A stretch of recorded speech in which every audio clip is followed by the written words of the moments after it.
When you look up at the night sky just after the sun goes down, you will often see a bright, beautiful light hovering near the horizon.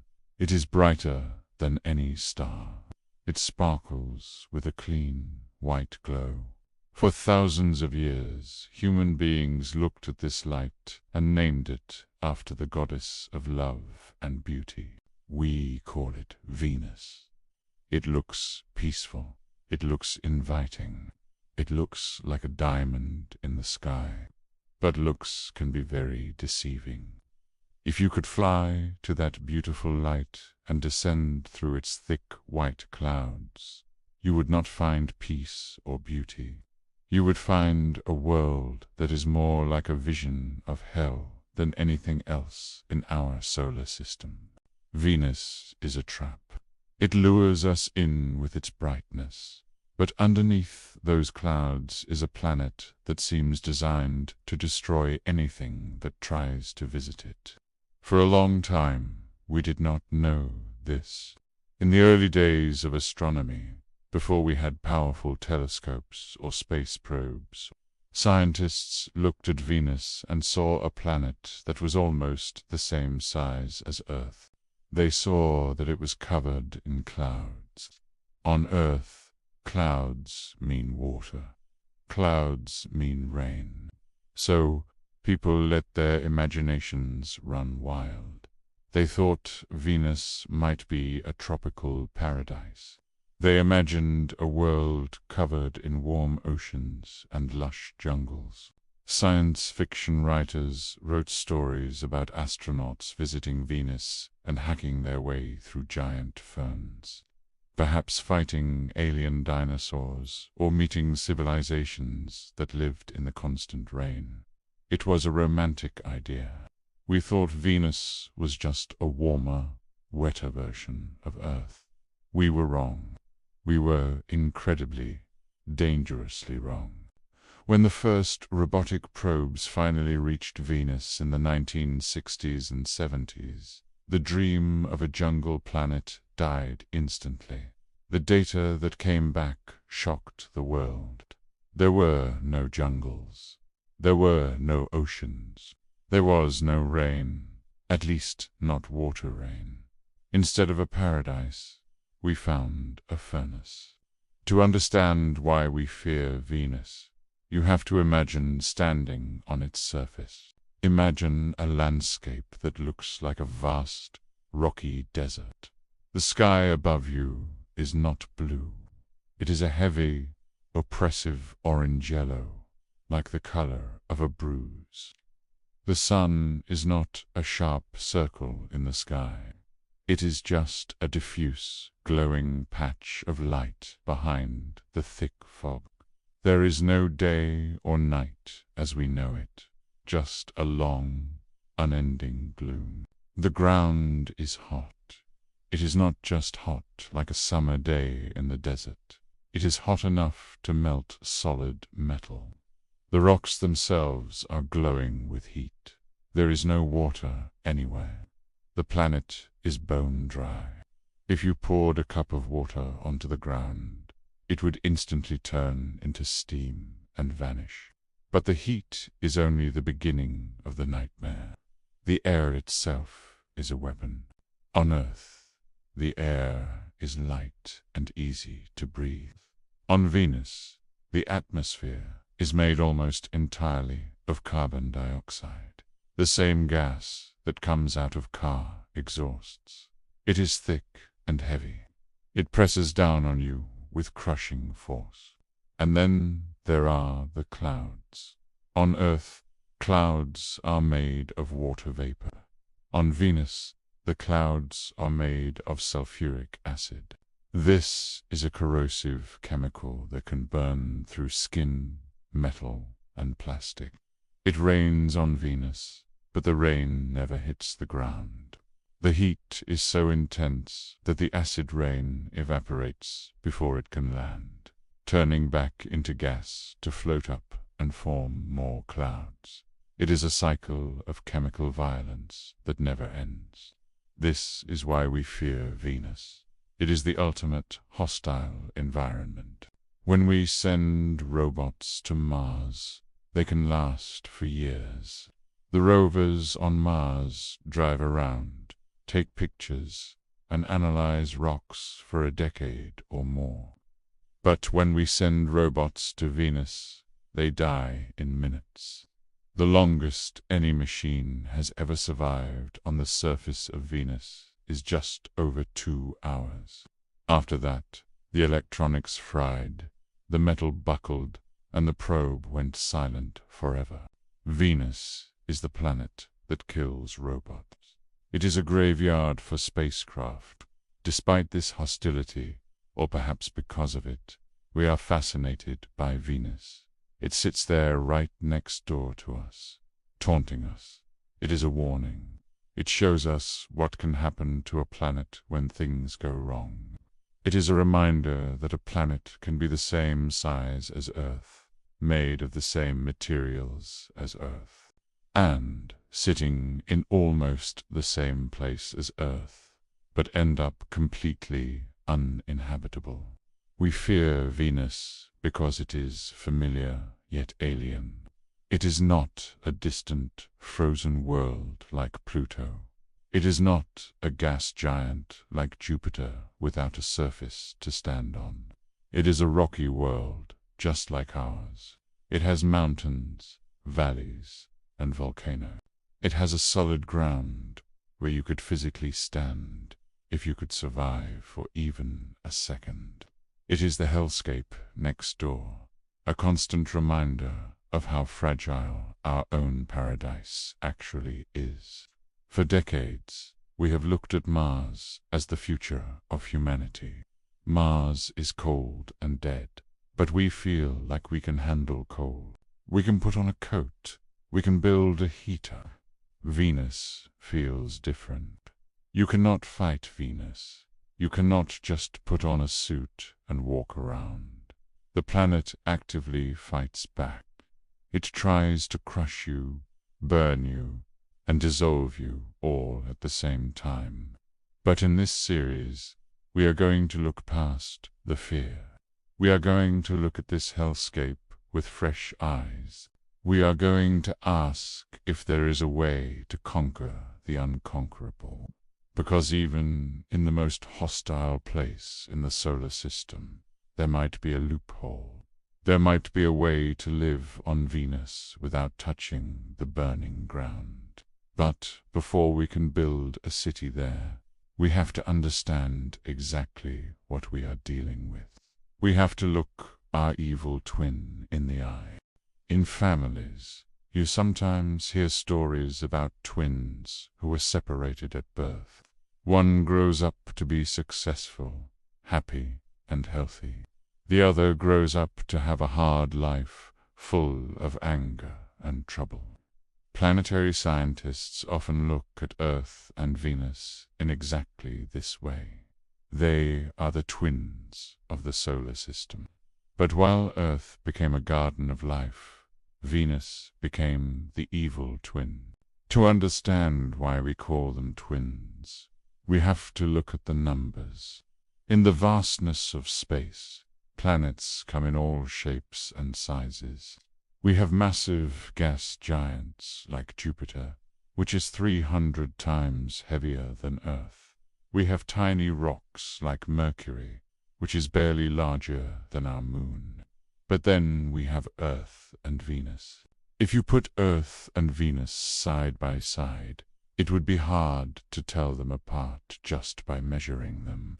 Venus is almost exactly the same size as Earth. Its diameter is only about 650 kilometers smaller than Earth. In planetary terms, that is a tiny difference. If Earth were a basketball, Venus would be a slightly deflated soccer ball. They are almost identical in volume. They are also made of the same stuff. Both planets have a rocky crust, a thick rocky mantle, and a metal core made of iron and nickel. They have roughly the same density. This means that if you cut a chunk out of Venus and a chunk out of Earth, they would weigh about the same amount. This similarity in size and mass is incredibly important for one main reason: gravity. Gravity is the force that pulls us down to the ground. It is determined by how massive a planet is. Because Venus is roughly the same mass as Earth, its gravity is very similar to what we are used to. If you weigh 100 pounds on Earth, you would weigh about 90 pounds on Venus. You would feel a little bit lighter, maybe a little bouncier, but it would feel natural. You could walk, run, and jump just like you do at home. Your body would know how to handle it. This is a huge advantage that Venus has over Mars. Everyone talks about colonizing Mars, but Mars is small. It is only about half the size of Earth. Its gravity is very weak. If you weigh 100 pounds on Earth, you would only weigh 38 pounds on Mars. That sounds fun at first. You could jump really high and lift heavy objects easily. But for the human body, low gravity is a big problem. We evolved to live in Earth gravity. Our bones and muscles need the resistance of gravity to stay strong. When astronauts spend months in space where there is zero gravity, their bodies start to fall apart.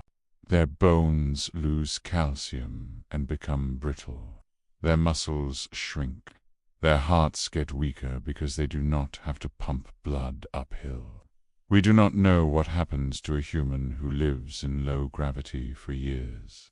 If a baby is born on Mars, will they be able to walk? Will their bones be strong enough to ever visit Earth? We simply do not know. It is a massive medical gamble. But on Venus, that problem disappears. 90% gravity is close enough to Earth gravity that our bodies probably would not notice the difference. You would not need to exercise for 3 hours a day just to stop your muscles from wasting away. You could live there for 10 years and return to Earth without breaking your legs when you stepped off the spaceship. In this way, the evil twin is actually much friendlier to our biology than Mars is. There is another reason Venus is our twin: proximity. It is our neighbor. Venus is the closest planet to Earth. On average, it is much closer to us than Mars. Because it is closer, the trip is shorter. To get to Mars with current rockets, you have to travel for about 9 months. That is a long time to be stuck in a small metal can, exposed to deep space radiation. To get to Venus, the trip takes only about 5 months. It is almost half the time. This means you need less food, less water, and less fuel. It means the astronauts are exposed to less danger in space. And because Venus orbits the Sun faster than Mars does, the opportunity to launch a rocket comes around more often. You can launch a mission to Venus every 19 months. For Mars, you have to wait 26 months, so over 2 years, for the planets to align correctly. So, if Venus is so similar to Earth in size, gravity, and location, why do we call it the evil twin? Why is it not just the sister planet? The answer lies in what happened to the atmosphere. At some point in the deep past, both planets might have started out with oceans and pleasant climates. But something went wrong on Venus. It suffered a catastrophe that Earth avoided. The air got thicker. The heat got trapped. The water boiled away. While Earth developed a delicate balance of life, water, and air, Venus suffocated itself. It is a tragedy on a planetary scale. It is like looking at a mirror image of ourselves, but the image is distorted and horrifying. It shows us that size and location are not everything. You can have all the right ingredients for a perfect planet, the right rock, the right gravity, the right distance from the sun, and still end up with a nightmare. This is the duality of Venus. It is the most Earth-like place in the solar system, and simultaneously the least Earth-like place. It offers us the perfect gravity to build a home, but it threatens us with an environment that wants to destroy that home. It is the sibling that looks just like us, but has a dark, dangerous personality. As we look at the possibility of building a city there, we have to keep this relationship in mind. We are not going to a strange alien world like the moons of Jupiter. We are going to a place that feels familiar. Walking on Venus, if you could ignore the heat, would feel physically like walking on Earth. The ground pulls you down with the same force. The horizon is at the same distance. In a way, going to Venus is not about exploring a new world. It is about returning to a lost home, a home that was ruined billions of years ago. We are the lucky twin visiting the unlucky one, trying to see if there is any room left for us in the family house. We have established that Venus is our twin in size and gravity, but that is where the family resemblance ends. To understand why we cannot just land a rocket on Venus and build a house on the ground, we have to take a deep dive into the conditions on the surface. And when I say deep dive, I mean that literally. The best way to understand the atmosphere of Venus is not to think about air. You should think about water. On Earth, we walk round at the bottom of a blanket of air. It pushes down on us, but we are used to it. We call this one atmosphere of pressure. It is comfortable. But imagine if you went to the beach and walked into the ocean. As you go deeper, the water pushes against you. It presses on your ears. It squeezes your chest. If you dive down 10 meters, about 33 feet, the pressure doubles. If you go down deeper, into the dark, crushing depths where submarines go, the pressure becomes enormous. Now, imagine standing on the surface of Venus. The air there is so thick and so heavy that the pressure is 90 times higher than it is on Earth. Let me say that number again. 90 times. To feel that kind of pressure on Earth, you would have to dive 1 kilometer, that is over half a mile down into the ocean.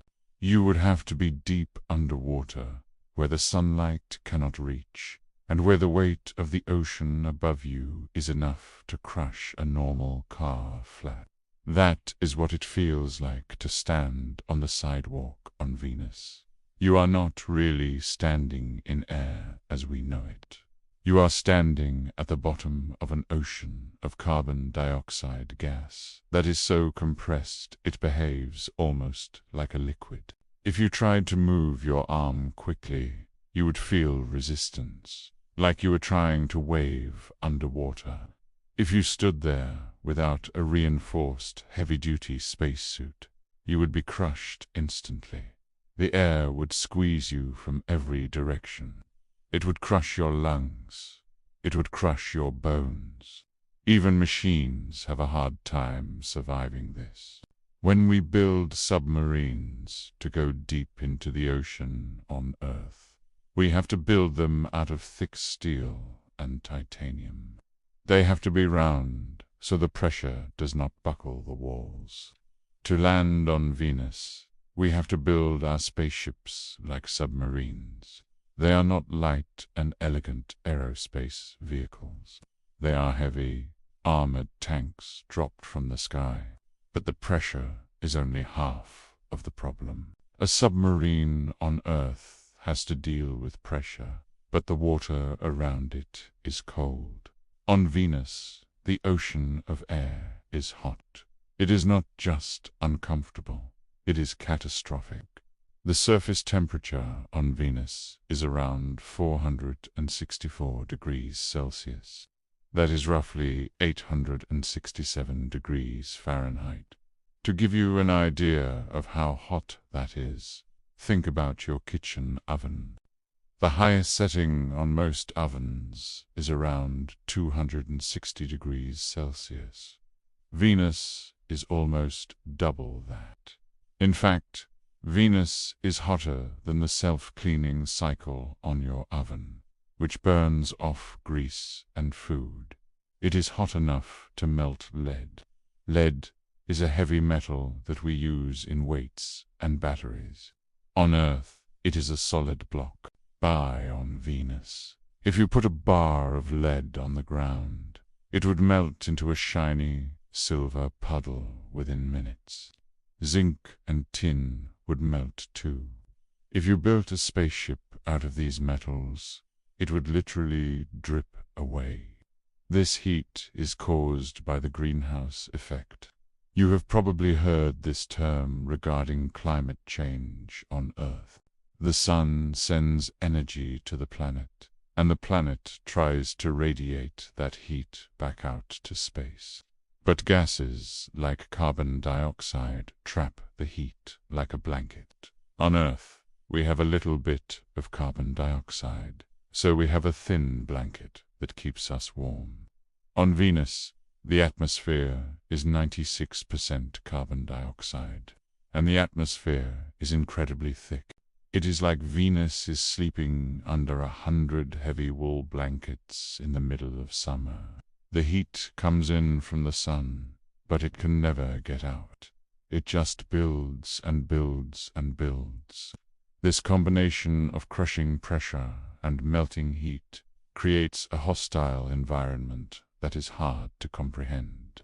Imagine a pressure cooker. When you cook food in a pressure cooker, you seal the pot to trap the steam. The pressure rises and the heat rises. That is exactly what Venus is. It is a planet-sized pressure cooker that never turns off. We know this because we have tried to touch the surface. The Soviet Union sent the Venera landers to Venus. They knew the conditions were bad, so they built their machines like tanks. They were small, spherical, and made of high-strength metal.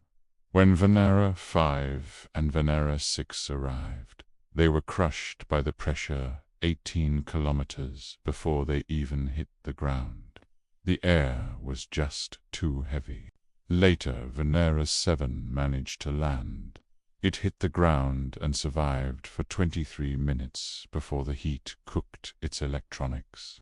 The longest survival time was Venera 13, which lasted for 127 minutes, just 2 hours. That is the record. After 2 hours, the heat penetrated the insulation, the wires melted, and the probe died. This is the surface problem. It is an engineering nightmare. To build a city on the surface, we would need materials that do not exist yet. We would need cooling systems that can fight against 800-degree heat forever. We would need walls thick enough to hold back the weight of a kilometer of water. If we want to live on Venus, we have to accept a hard truth. The surface is off limits. We cannot walk on the rocks. We cannot build skyscrapers on the mountains. The ground belongs to the heat and the pressure. If we try to fight it, we will lose, just like the Venera probes lost. But does that mean we have to give up? Not necessarily. The surface is hell, but a planet is more than just its surface. If the bottom of the ocean is too deep and dangerous, maybe we should stop trying to sink to the bottom. Maybe, instead, we should try to swim near the top. We have spent a lot of time talking about how terrible the surface of Venus is. We have described the crushing pressure and the melting heat. If that was the whole story, we would just pack our bags and go home. We would never think about Venus again. But that is not the whole story. There is a fairy tale called Goldilocks and the Three Bears.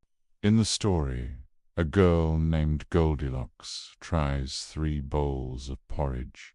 One is too hot, one is too cold, but the third one is just right. Believe it or not, planets are the same way. The surface of Venus is too hot, Mars is too cold. But if you know exactly where to look on Venus, you can find a place that is just right.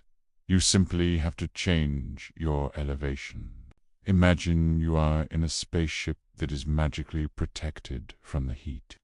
You are sitting on the burning surface of Venus. It is 45 degrees Celsius. The pressure is 90 atmospheres. It is hell. Now, you press a button and start to rise. As you go up, the air starts to get thinner. The pressure starts to drop. The heat begins to fade. You go up 10 kilometers. It is still dangerously hot, but the pressure is less. You go up 20 kilometers. The orange haze starts to get brighter. You go up 30 kilometers. It is still scorching, but you are getting closer to sanity. And then you reach an altitude of 50 kilometers. That is about 31 miles above the surface. Suddenly, you look at your senses, and you can hardly believe what you are seeing. At 50 kilometers up, the temperature is no longer 400 degrees. It is about 75 degrees Celsius. That is still very hot. Like a sauna, but it will not melt your ship. It is manageable. But you keep going up just a little bit more. You reach 55 kilometers. Now, the temperature is 27 degrees Celsius. That is about 80 degrees Fahrenheit.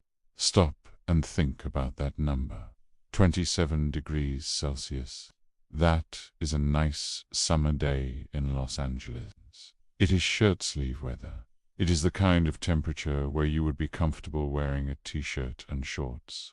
You would not need a heavy spacesuit with a giant cooling unit. You would not need a heater. You would just need regular clothes. Now look at the pressure gauge. At 55 kilometers up, the pressure is not 90 atmospheres. It is exactly 1 atmosphere. 1 atmosphere is the pressure you are feeling right now, sitting in your chair on Earth. It is the pressure that our bodies were designed for. It is the pressure of sea level. This is the Goldilocks zone of Venus. It is a layer in the sky that sits above the hellish surface, but below the cold vacuum of space.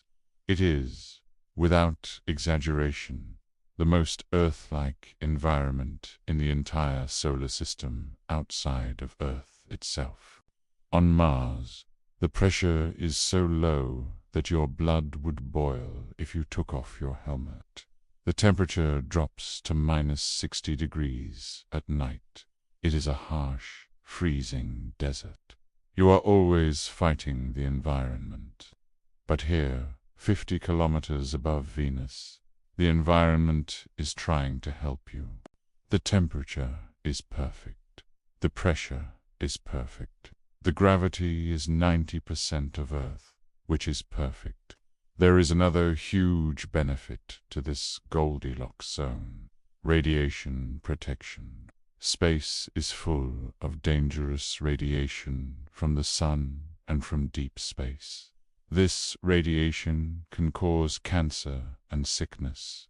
On Earth, our thick atmosphere acts like a shield, blocking the radiation before it hits us. On Mars, the atmosphere is too thin to stop it. This is why people talking about Mars colonies suggest burying the cities underground or piling dirt on top of the habitats. They need to hide from the sun. But on Venus, even at 50 kilometers up, you still have a lot of air above you. The atmosphere of Venus is so dense that even this high up, you have as much air above your head as you do on Earth. This means the atmosphere continues to act as a radiation shield. In the Goldilocks zone of Venus, you do not need to hide in a cave. You do not need to bury your house. You can live out in the open. The air itself protects you from the dangers of space. Of course, it is not completely perfect. We cannot forget that the air outside is carbon dioxide, which you cannot breathe. And we cannot forget that the clouds are made of acid. You could not just step outside and take a deep breath. You would die. But compared to the surface of Venus, and compared to the freezing vacuum of Mars, these are manageable problems. We know how to build suits that protect against acid. We know how to bring oxygen tanks. But we do not know how to build a suit that stops you from being crushed by 90 atmospheres of pressure. This specific layer of the atmosphere changes everything. It changes Venus from a do-not-enter zone into a welcome-home zone. It means that the difficult engineering problems, pressure and temperature, already solved for us by the planet itself. We do not need to terraform the planet to make it habitable. We just need to go to the specific place where it is already habitable. We have actually been there before. The Soviet Vega balloons floated in this exact layer. They measured the temperature and pressure. They drifted through the Goldilocks zone and sent back data confirming that it is calm and stable. So, when we ask, can we build a city on Venus? The answer starts here. We are not building it on the rock. We are building it in this invisible band of paradise, sandwiched between the burning ground below and the freezing space above. It is a narrow strip of safety, but it is big enough for us. It covers the entire planet. That means the habitable zone of Venus is actually 3 times larger than the habitable land area of Earth. We have a massive, planet-sized territory of perfect temperature and perfect pressure waiting for us. All we have to do is figure out how to stay there without falling down. When people hear the phrase "city on Venus," they usually imagine a dome sitting on the ground. But, as we have discussed, that is impossible. The ground is lava-hot and crushing. So, we have to move our imagination upwards. We have to picture a city that never touches the ground. If you are a fan of science fiction, you might picture Cloud City from the movie Star Wars. In that movie, there is a giant floating metropolis hovering in the clouds of a gas planet. It looks like a giant metal mushroom stem floating in the mist. That is a cool image, but a real city on Venus would look very different. It would not use anti-gravity engines or magic thrusters to stay up. It would use something much simpler. It would use balloons. Imagine a giant airship, like a blimp or a zeppelin.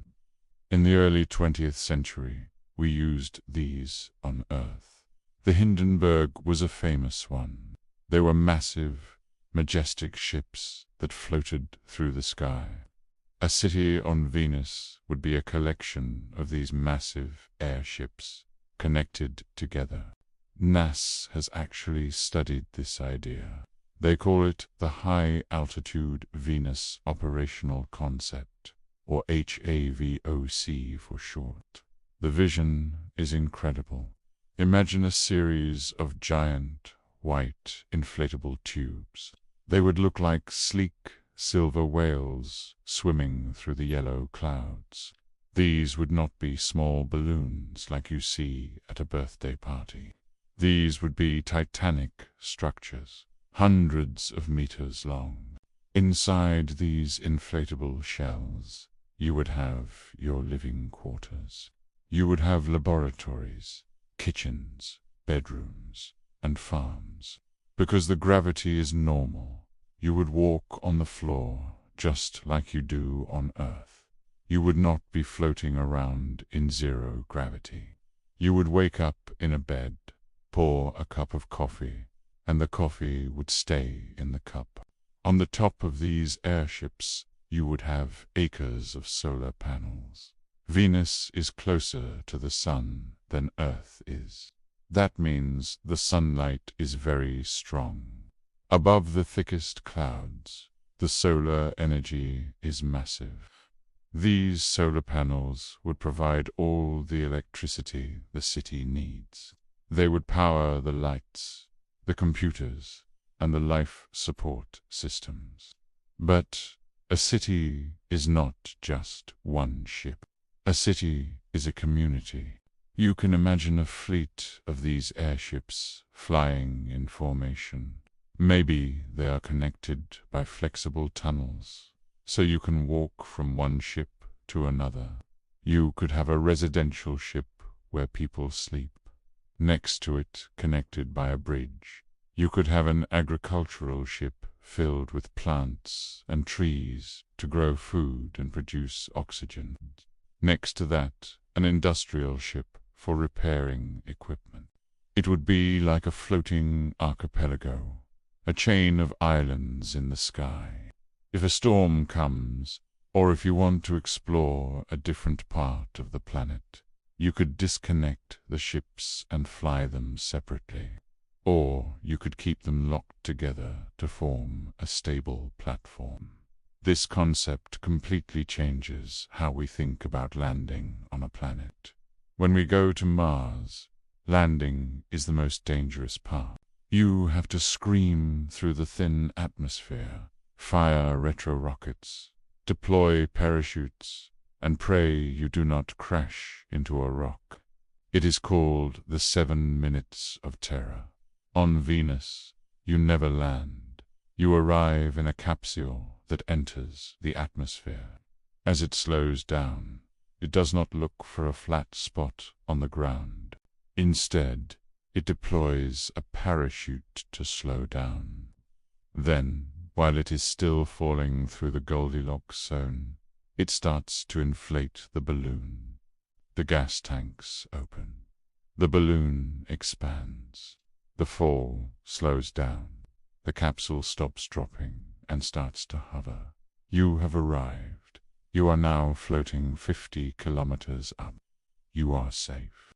The structure of the city would likely be made of lightweight but strong materials. We would use advanced plastics and carbon composites. We do not need heavy steel because we are not building skyscrapers that have to fight gravity to stand up. We are building rafts. And just like a raft on the ocean, the view would be spectacular.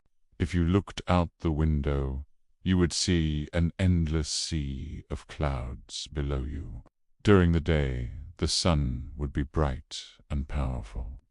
At night, you might see lightning storms flashing deep in the clouds beneath your feet. You would be living in a world of constant light and white clouds. It would feel clean. On the surface, Venus is dirty and dusty and volcanic. But up here, you are above the grime. This concept of a cloud city is not just a dream. It is engineeringly possible right now. We do not need to invent new physics. We do not need to invent warp drives. We know how to build airships. We know how to build space habitats. The cloud city is just combining two things we are already good at. It solves the biggest problem of space colonization: real estate. On Earth, we fight over land. On Mars, we will fight over the best caves or the ice deposits. But on Venus, the sky is endless. You could build a city the size of New York, and it would just be a tiny speck in the atmosphere. You could have millions of these cities floating around the planet, and they would never bump into each other. The cloud city is the ultimate answer to the Venus problem. It takes the hostile surface out of the equation. We simply choose not to go there. We choose to live in the penthouse suite of the solar system, enjoying the view, the solar power, and the perfect temperature, while the hellscape rages far, far below us. So, how does this cloud city actually stay up? On Earth, if you want something to float in the air, you have to fill it with something lighter than air. Usually, we use helium. Think about a party balloon. You fill it with helium, and it floats up to the ceiling. This happens because helium is a very light gas.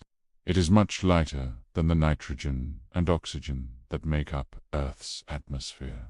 The rule of buoyancy is simple. If you are lighter than the stuff around you, you go up. If you are heavier, you go down. A rock sinks in water because rock is heavier than water. Wood floats on water because wood is lighter than water. Now, let us look at Venus. This is where things get really interesting, and frankly, quite amazing. The atmosphere of Venus is almost entirely carbon dioxide. Carbon dioxide is a very heavy gas. The molecules are big and heavy. On Earth, the air we breathe is made of nitrogen and oxygen. These are lighter gases. Here is the magic trick. Breathable air. The regular air you are breathing right now is lighter than the carbon dioxide atmosphere of Venus. Do you understand what that means? It means that on Venus, regular air acts like helium does on Earth. If you took a normal party balloon to Venus and filled it with regular Earth air, it would float. It would shoot straight up into the sky. You do not need rare, expensive helium. You do not need dangerous, explosive hydrogen. You just need the air that you want to breathe anyway. This is a massive stroke of luck for engineers. It means that the gas we use to keep the city afloat is the same gas we use to keep the people alive. Imagine the structure of our cloud city again. It is a giant inflatable envelope. Inside that envelope, we fill it with oxygen and nitrogen for the people to breathe. Because that mixture is lighter than the heavy carbon dioxide outside, the whole city becomes a lifting body. The lifting power of breathable air on Venus is about 60% as strong as helium is on Earth. That is incredibly strong. A sphere of air about 1 kilometer wide could lift 700,000 tons. That is enough to lift the Empire State Building. This solves so many problems at once. On Earth, blimps are hard to build because you need separate tanks for the helium. You have to protect that helium because if it leaks out, you fall. On Venus, your entire habitat is the balloon. The walls of your city are the walls of the balloon. This also makes the city incredibly safe. Let us think about what happens if there is a leak. On a spaceship in deep space, a leak is a disaster. The air rushes out into the vacuum. The ship explodes or depressurizes instantly. Everyone dies. On a balloon city on Venus, the pressure inside is 1 atmosphere. The pressure outside is 1 atmosphere. They are balanced. If you poke a hole in the wall, the air does not rush out. There is no explosion. There is no sucking sound. Instead, the gases would just slowly swap places. The heavy carbon dioxide from outside would slowly drift in, and the lighter oxygen would slowly drift out. It would take hours, maybe even days, for the air to become unbreathable. This gives you plenty of time to find the hole and patch it. It is not a catastrophe. It is just a maintenance problem.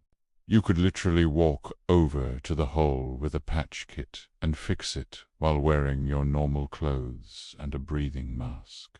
This physics advantage cannot be overstated. It means we do not need engines to stay up. We do not need to burn fuel to hover. We just sit there. We float on top of the heavy atmosphere, just like a boat floats on the water. This is why Venus is better than Mars for construction. On Mars, you have to build pressure vessels, heavy, thick tanks that hold air in against the vacuum. If they crack, they pop. On Venus, you are building a balloon that is in equilibrium with the outside world. The stress on the structure is very low. You could build these cities out of thin, flexible material. You could fold them up into a small rocket, launch them from Earth, and then unfold them into massive cities once you get there. The atmosphere of Venus does the heavy lifting for us. It supports our weight. It protects us from radiation. It gives us a platform. We often think of the heavy carbon dioxide atmosphere as the villain of the story. It is the reason the surface is so hot. It is the reason the pressure is so high. But at 50 kilometers up, that heavy atmosphere becomes our best friend. It becomes the ocean that we sail upon. So, the physics of floating on Venus is not complicated. It is beautiful. It relies on the simple fact that the air we need to survive is naturally buoyant in the air that Venus provides. It is a perfect match. It is as if the planet has prepared a layer specifically for us, saying, "You cannot live on the ground, but you are welcome to float up here, and all we have to do is accept the invitation." Now that we understand how our city stays in the air, let us imagine what it would actually be like to live there. What would a Tuesday morning feel like in a floating city on Venus? When you wake up in the morning, the first thing you would notice is how heavy you feel. On the International Space Station, astronauts wake up floating in midair. They have to strap themselves into sleeping bags attached to the wall, so they do not drift around and bump into things. On Mars, if you woke up, you would feel incredibly light. If you tried to get out of bed quickly, you might accidentally launch yourself into the ceiling because the gravity is so weak. But on Venus, you wake up and your body feels normal. You are pressing down into the mattress. When you swing your legs out of bed and stand up, your feet hit the floor with a solid thud. This is because the gravity is 90% of Earth gravity. It feels almost exactly like home. You can walk to the bathroom without stumbling. You can pour water into a sink, and it flows down the drain. You can take a shower. This sounds like a small detail, but it is actually the most important thing for your long-term health. The human body is designed to work in gravity. Without it, your heart gets lazy because it does not have to pump blood uphill. Your bones get soft because they do not have to support your weight. On a Venus cloud city, you do not have to worry about any of that. You can live there for 20 years, and your body will remain strong. You could have children there, and they would grow up with normal bones and muscles. It is the only place off Earth where normal life is physically possible. After you get dressed, you might walk to the cafeteria for breakfast. The temperature inside the habitat is controlled. But even if the air conditioning broke, you would not freeze or boil. Remember, the temperature outside at this altitude is about 27 degrees Celsius. On Mars, if the heater breaks, everyone freezes to death within hours. On the Moon, you freeze or boil depending on if it is day or night. On Venus, the outside temperature is basically room temperature. The hull of the airship does not need thick insulation to keep you safe. It just needs to keep the air in. Now, imagine looking out the window. On Earth, we look up to see the sky. On Venus, you would look down. Below you is a carpet of endless yellow-white clouds. They are thick and bright. Above you, the sun is blazing.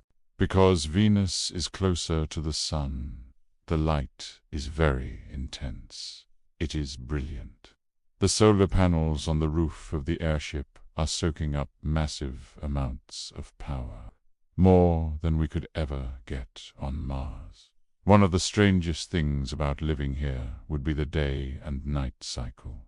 Venus rotates incredibly slowly. In fact, it spins backwards compared to Earth.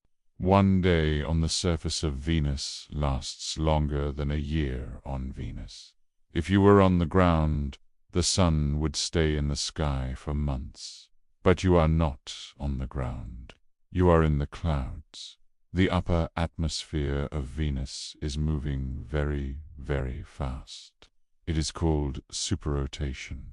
Winds up here below at over 300 kilometers per hour. That sounds scary, like a hurricane.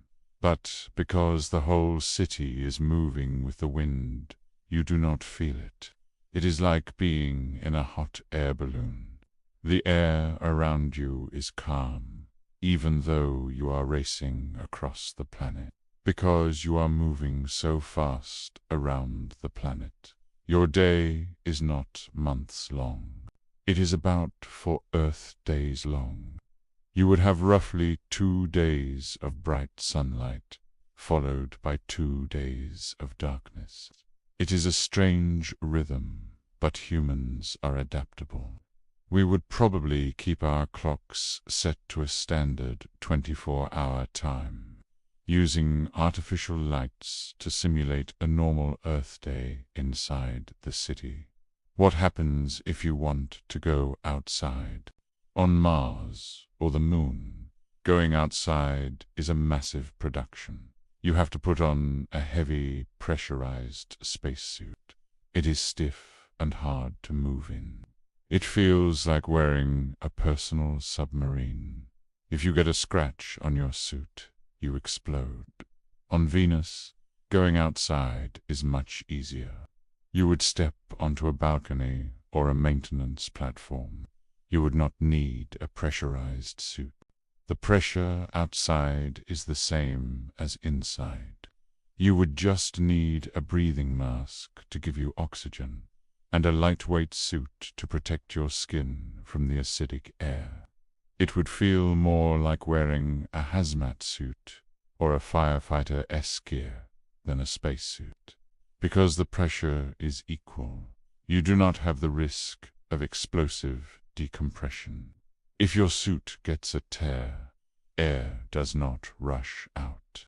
You just patch it with some tape and go back inside. It turns the deadly vacuum of space into a manageable construction site. This ease of movement means we could actually repair our city.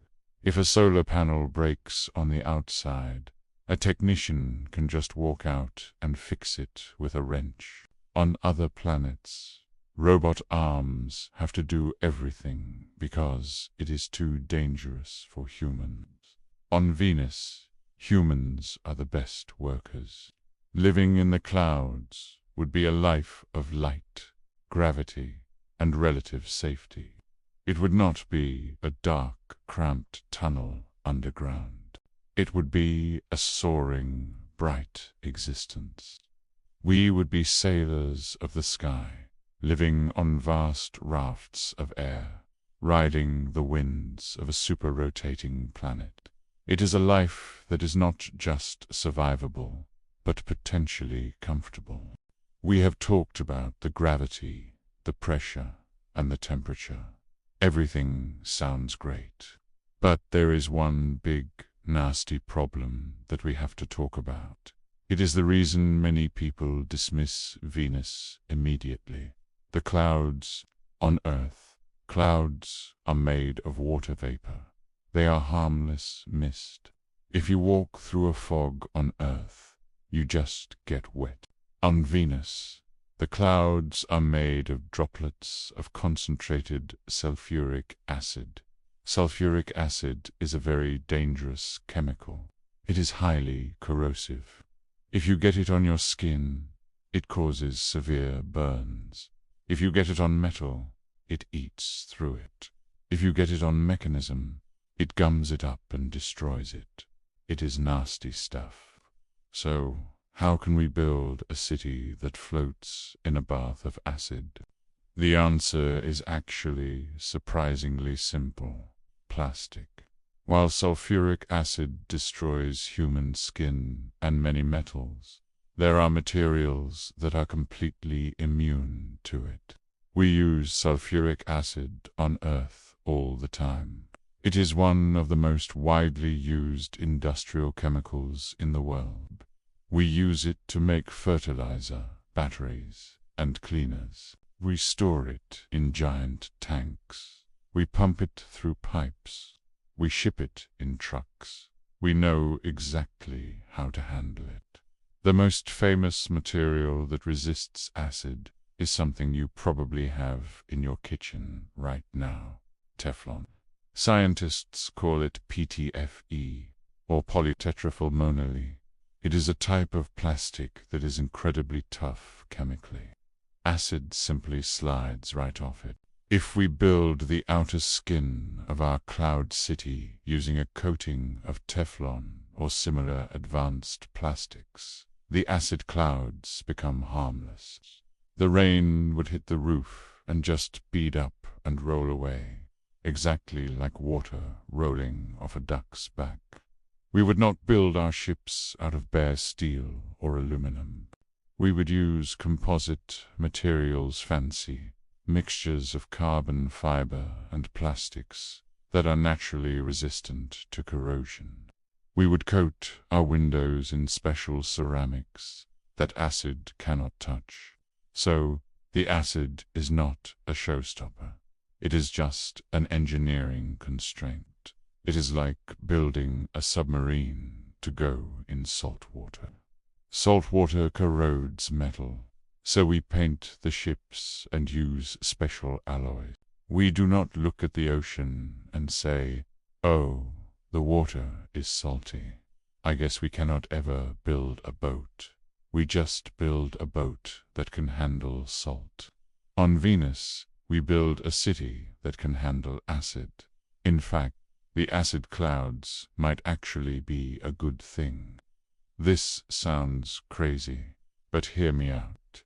One of the biggest problems on Venus is that it is very dry. There is almost no water vapor. Humans need water to drink, to grow plants, and to make oxygen. Bringing all that water from Earth would be too heavy and too expensive. But sulfuric acid is made of three things: sulfur, oxygen, and hydrogen. The chemical formula is H2SO4. Notice the H2 that stands for hydrogen, and notice the O that stands for oxygen. Water is made of hydrogen and oxygen. Do you see the connection? The clouds of Venus are full of the exact ingredients we need to make water. We just have to separate them. We could build machines that harvest the acid rain. These machines would suck in the acid droplets.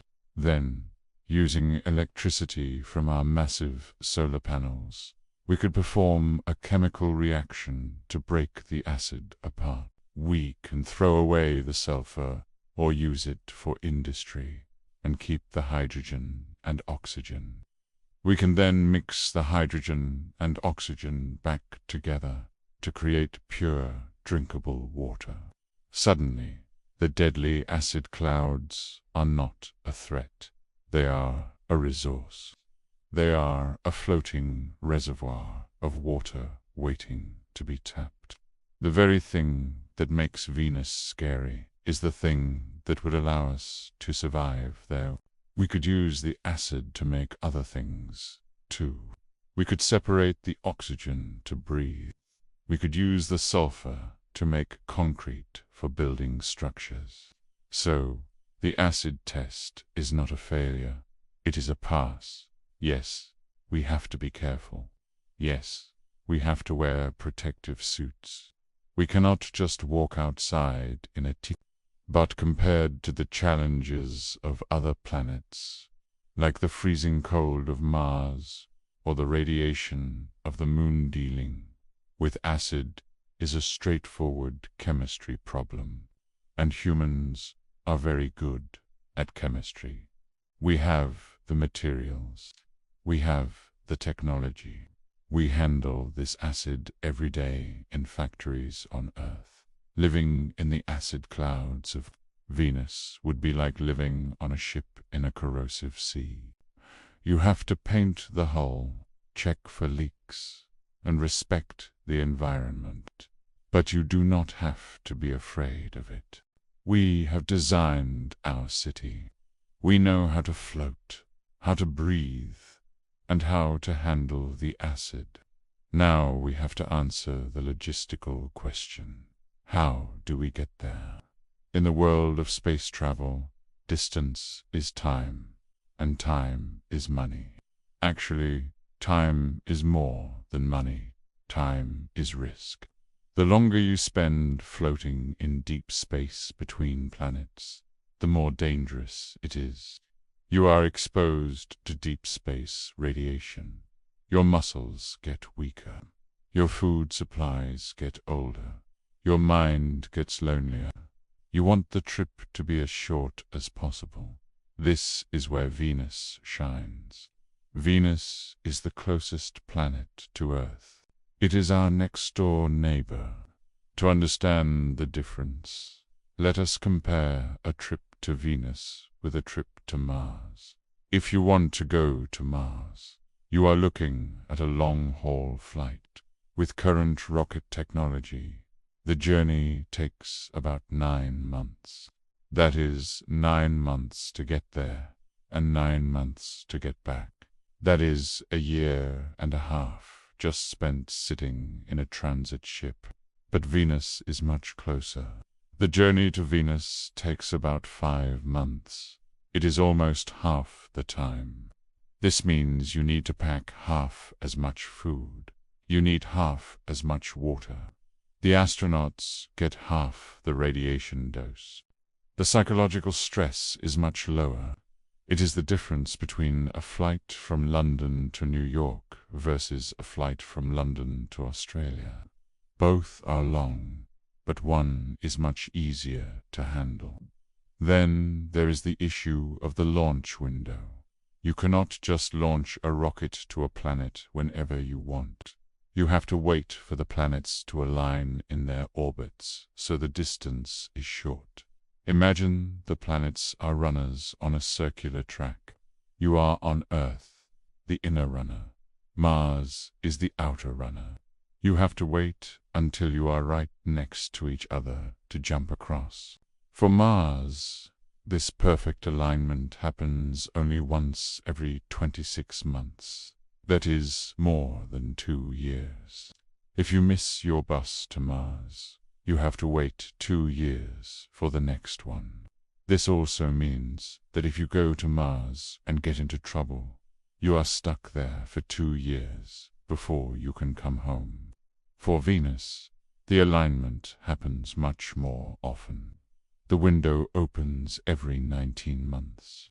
It is not perfect, but it is significantly better than Mars. The bus comes around more frequently. This makes Venus a much safer option for early colonization. If we send a crew to Venus and they need supplies, we can send a rescue rocket sooner. The connection to Earth is stronger. There is another huge advantage to Venus travel: the flyby, because Venus is closer and has such high gravity. It is easier to do a loop around it. We could send a mission that flies to Venus, dips into the atmosphere for a few weeks to explore, and then uses the planet's gravity to slingshot back to Earth immediately. The whole trip could be done in a year. On Mars, this is very hard to do.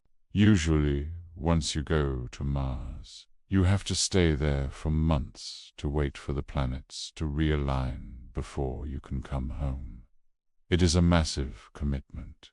Venus allows for short trips. We could test our technology without committing to a 3-year mission. In the 1960s, after the Apollo moon landings, NASA actually planned a mission like this. It was called the Manned Venus Flyby. They wanted to use parts of the Apollo rockets to send 3 astronauts to fly past Venus. They figured it was the easiest interplanetary mission to do. They did not plan a Mars flyby because it was too far and too hard. They chose Venus because it was the logical next step. Sadly, the mission was cancelled because of budget cuts, but the math still holds up. Venus is the accessible planet. It is the shallow end of the interplanetary pool. Mars is the deep end. When we talk about building a civilization, logistics are everything. How much fuel does it cost? How long does it take? How often can we ship cargo? Venus wins on all these numbers. It is cheaper to get to. It is faster to get to. It is easier to talk to radio. Signals take only a few minutes to travel between Earth and Venus, whereas they can take 20 minutes or more for Mars. If we are serious about becoming a multiplanetary species, we should look at the map. You do not start by climbing the highest, hardest mountain. You start by climbing the hill next door. Venus is that hill.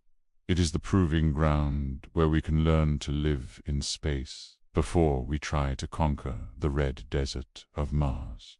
The road to the stars goes past Venus first. When we talk about building a city on Earth, we usually imagine cranes, cement trucks, and steel beams. We imagine digging a deep hole for the foundation and stacking heavy bricks one on top of the other. But on Venus, we cannot do any of that. We cannot dig a foundation because the ground is lava-hot. We cannot use heavy steel beams because they are too heavy to float. And we certainly cannot use cranes standing on the ground. So, how do you build a metropolis in the sky? The answer lies in a technique that looks less like construction and more like origami. You have to build the city on Earth. Fold it up into a tiny package, fly it to Venus, and then inflate it like a giant balloon. This sounds like science fiction, but NASA has been using this technology for decades. When the Mars rovers landed, they used airbags to bounce on the surface. When astronauts live on the International Space Station, they sometimes test expandable habitats. These are rooms made of soft, flexible fabric that blow up to become hard and rigid walls. For Venus, we would take this idea to the extreme. First, let us talk about the materials. We cannot use normal cloth or rubber because the clouds of Venus are made of sulfuric acid. If we used normal materials, the city would dissolve.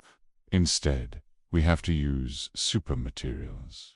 The most important one is a plastic called PTFE, or Teflon. You probably have this on your non-stick frying pans at home.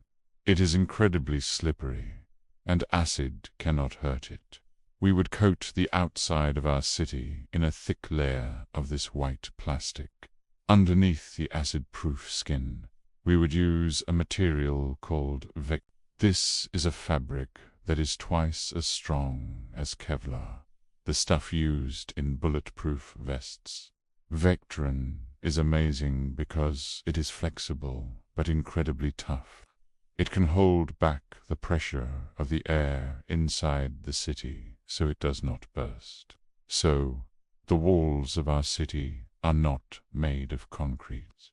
They are made of layers of high-tech fabric, thicker than a mattress, strong enough to stop a bullet, and proof against acid.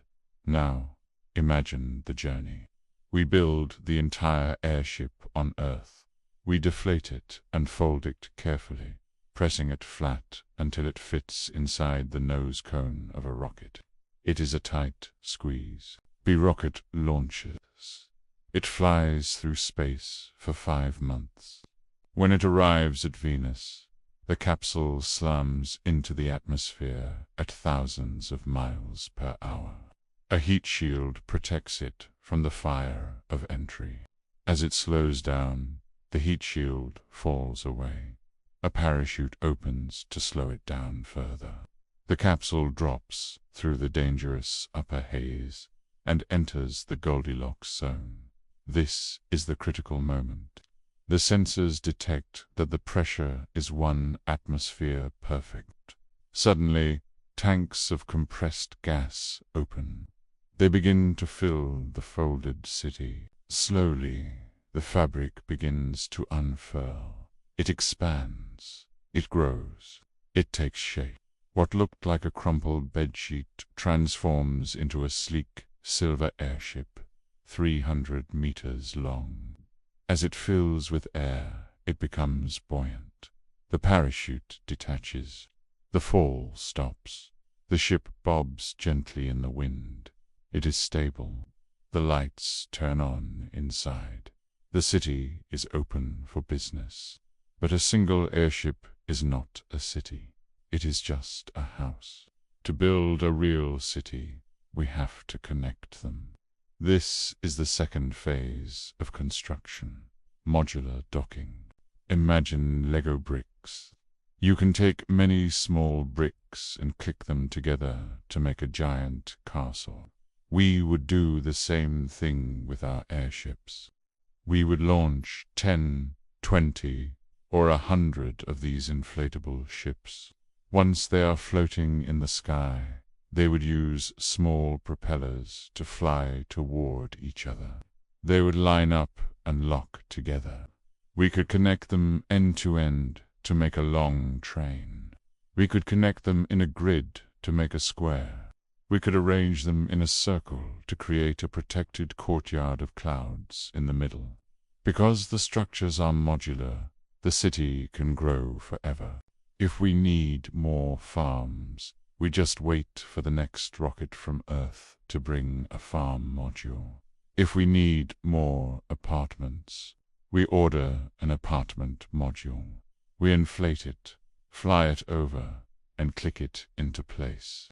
This method of building has a huge advantage: safety. If you build a giant dome on Mars and it cracks, the whole city dies. But on Venus, if one airship has a problem, you can just detach it. You can unclick it from the city and let it drift away to be fixed or recycled, while the rest of the city stays safe. It is a segmented city, like a worm or a train. Eventually, we might not even need to bring the ships from Earth. We could start building them right there in the clouds. But that brings us to the next big problem. To build things, you need stuff.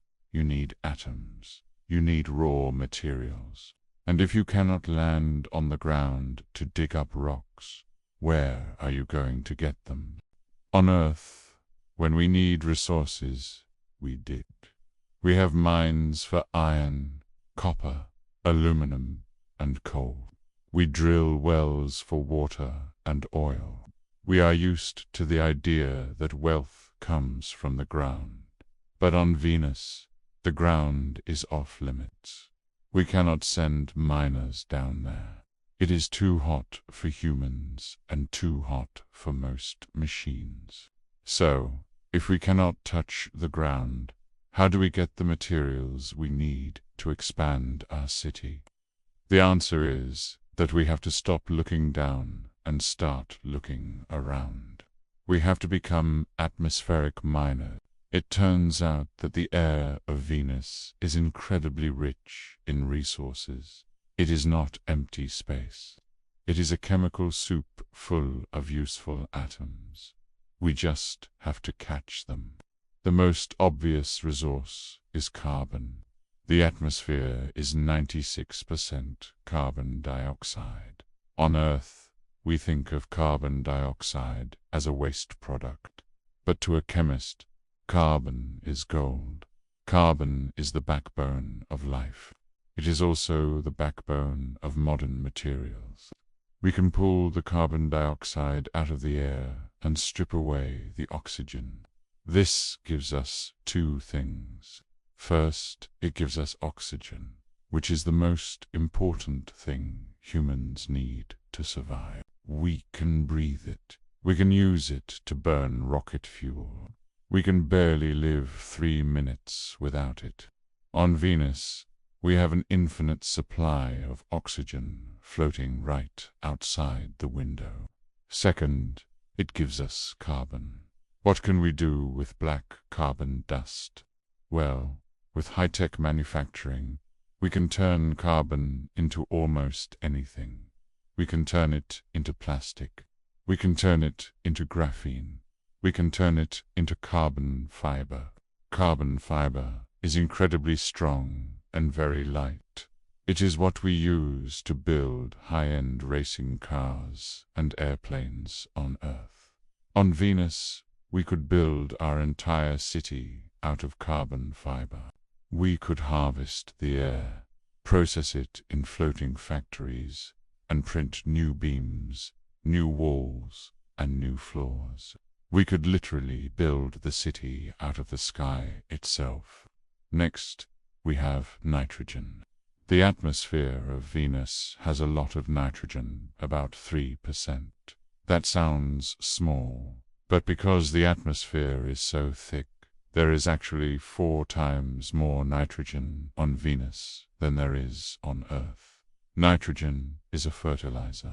It is what makes plants grow.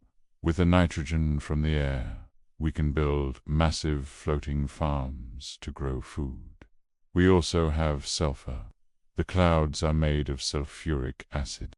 As we discussed before, we can pull the hydrogen out of the acid to make water. But we are left with a lot of sulfur. Sulfur can be used to make concrete. There is a material called venuscrete, or sulfur concrete, that is very strong and hard. We could use it to make heavy floors or radiation shields. So we have carbon for structure, oxygen for breathing, nitrogen for food, hydrogen for water, and sulfur for construction. that covers almost everything a civilization needs.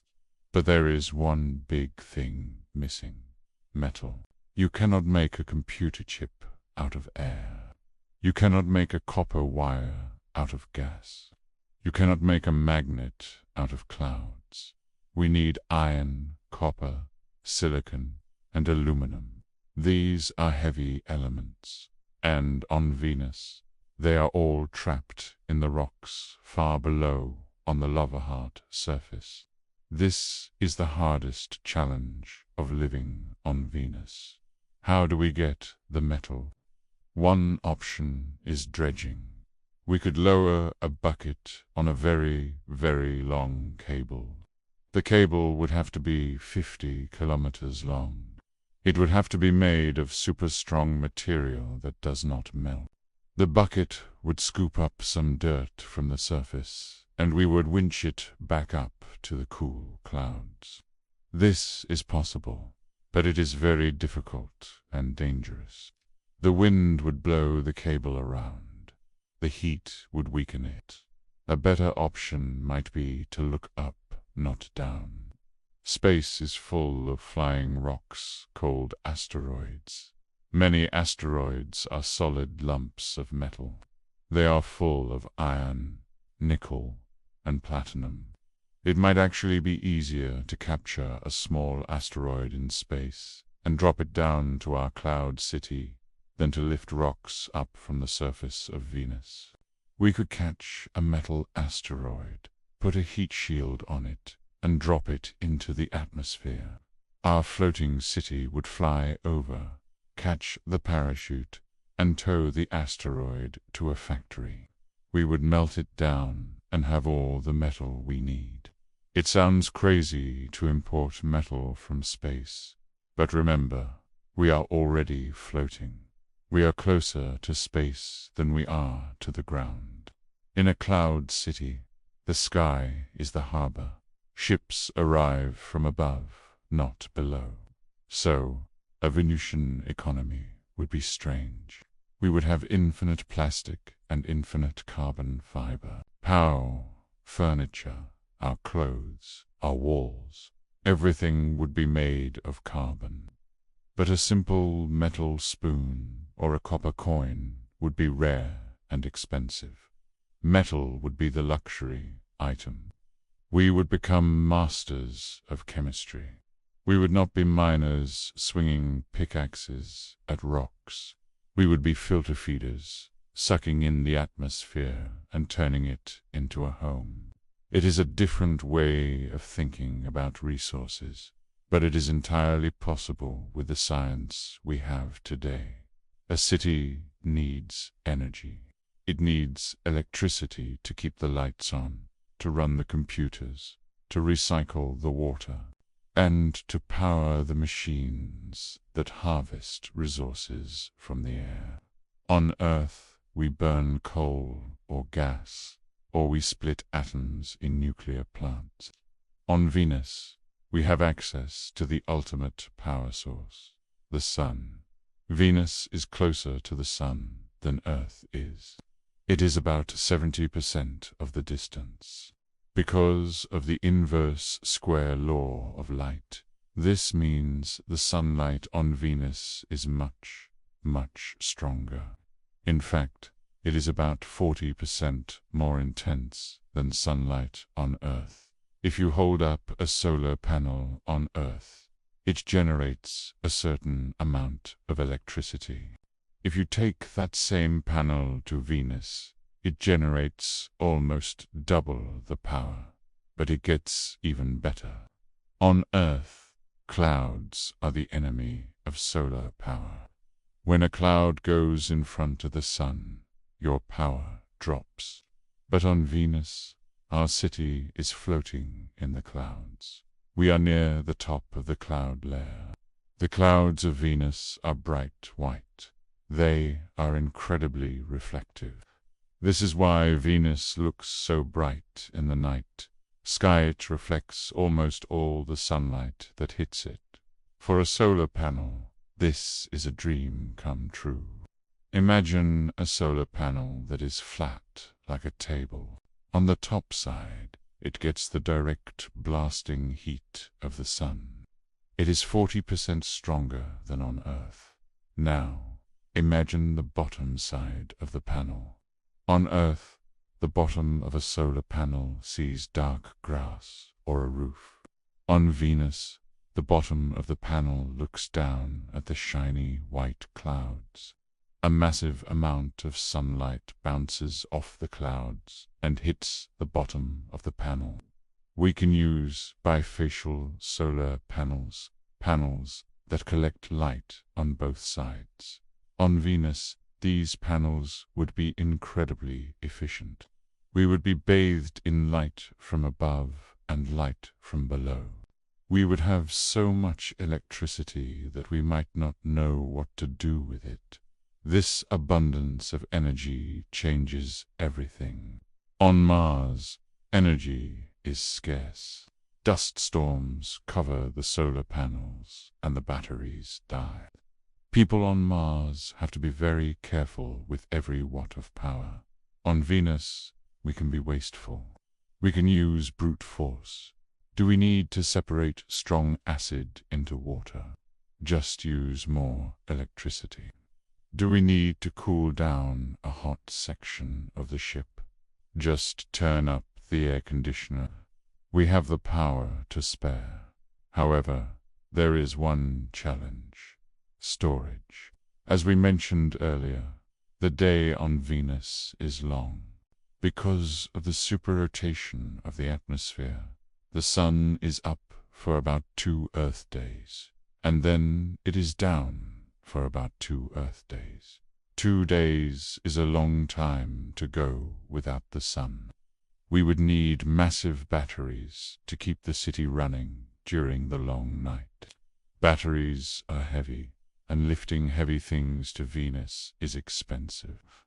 So, instead of chemical batteries like the ones in your phone, we might use mechanical batteries or chemical fuel. Remember how we split water into hydrogen and oxygen. We can do that during the day when we have endless sunlight. We can fill giant balloons with hydrogen gas. Then, when the sun goes down, we can run that process in reverse. We can mix the hydrogen and oxygen back together in a machine called a fuel cell. This creates electricity and water. So, during the day, we make fuel. During the night, we burn fuel. It is a perfect, clean cycle. The only waste product is water, which we drink. We could also use wind power. The winds at our altitude are blowing at 300 kilometers per hour. But there is a catch. Our city is moving with the wind. It is like being in a boat flowing down a fast river. If you stick your hand in the water, you don't feel much force because you are moving at the same speed as the water.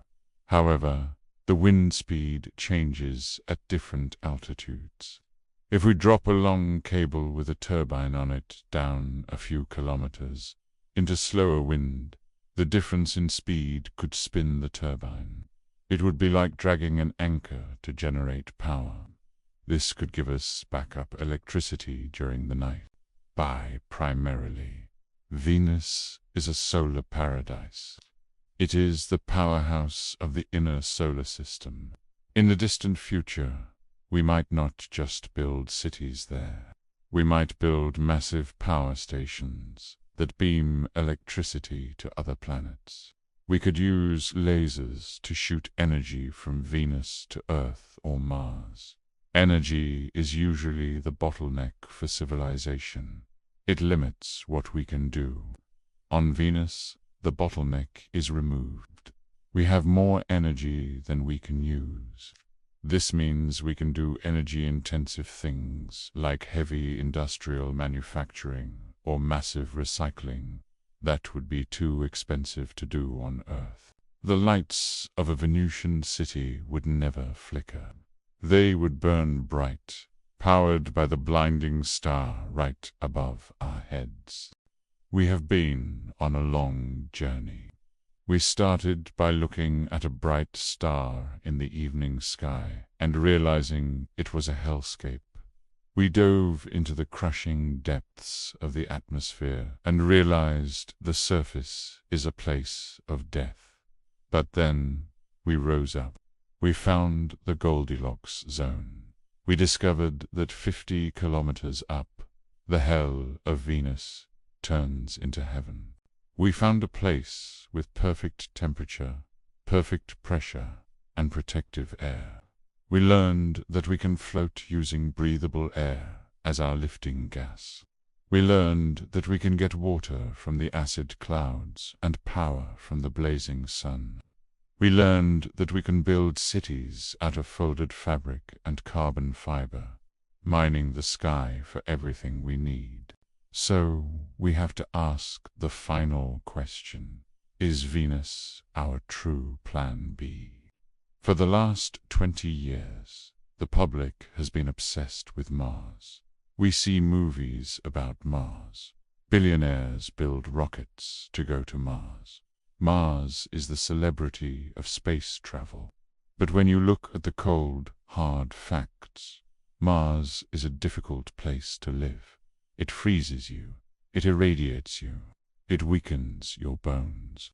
It is a harsh, unforgiving desert that does not want you there. Venus, or at least the atmosphere of Venus, is different. It offers us a hand. It offers us gravity that keeps us strong. It offers us an atmosphere that shields us from the dark. It offers us energy to build a civilization.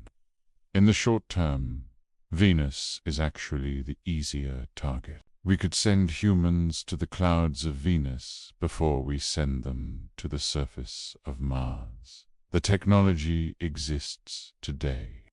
We do not need to invent magic engines. We just need balloons and determination. But there is a deeper reason why Venus might be our destiny. Earth and Venus are twins. They started the same.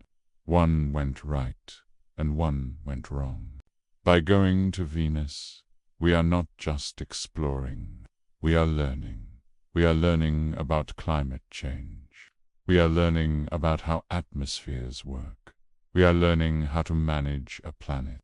If we can build a city on Venus, we prove that humans are not limited to one rock. We prove that we are masters of our environment. Imagine a future 200 years from now. A spaceship leaves Earth. It travels for 5 short months. As it approaches Venus, the passengers look out the window. They do not see a grim red dot. They see a dazzling white world. As they descend into the clouds, they see silver cities glittering in the sunlight.